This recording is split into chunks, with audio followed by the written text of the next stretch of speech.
En prélude au lancement officiel du programme Un artisan, une vie réussie, le comité d'organisation a tenu ce lundi 3 février une conférence de presse pour non seulement présenter le projet, mais aussi rappeler aux hommes des médias leur contribution pour sa réussite. Dans le cadre de ce projet, il est prévu que nous développions des compétences financières, des compétences numériques et des compétences entrepreneuriales pour faciliter l'inclusion financière donc de ces artisans.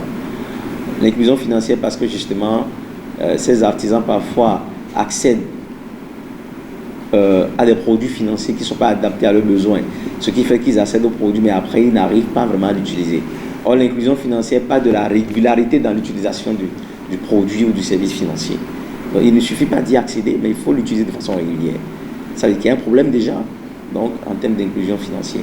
Il y en a qui n'accèdent pas du tout parce que ils ne se retrouvent pas dans le produit qui est proposé.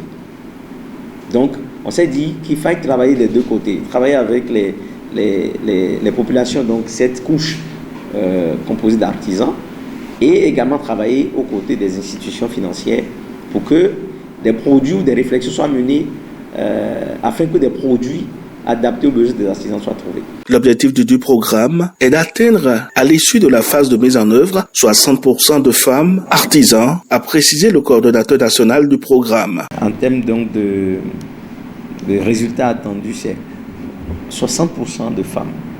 Donc on a dit au moins 500 artisans, mais 60% de femmes. Ça veut dire que si nous arrivons à former effectivement 500, c'est que nous devons avoir 300 femmes et 200 hommes. Si nous formons 1000, on doit avoir 600 femmes et 400 hommes.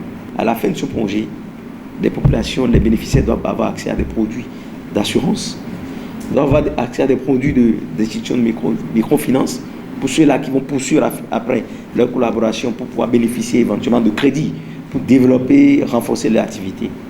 On a également sollicité des émetteurs de monnaie électronique pour faciliter l'ouverture donc des comptes de transaction, des comptes de mobile money par exemple, pour ceux qui n'en ont pas, ou ceux qui en ont mais qui n'utilisent pas vraiment encore.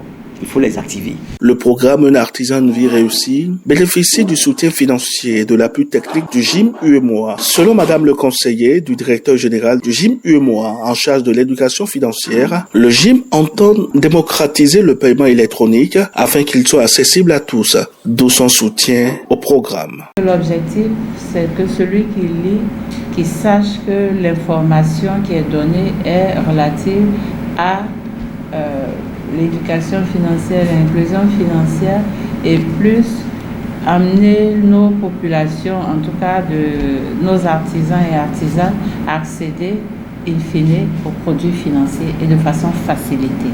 Il y a des enjeux de sécurité, des enjeux de cybersécurité même. Aujourd'hui, le paiement mobile il est vulgarisé, mais si vous regardez bien, on se fait arnaquer à tout bout de champ.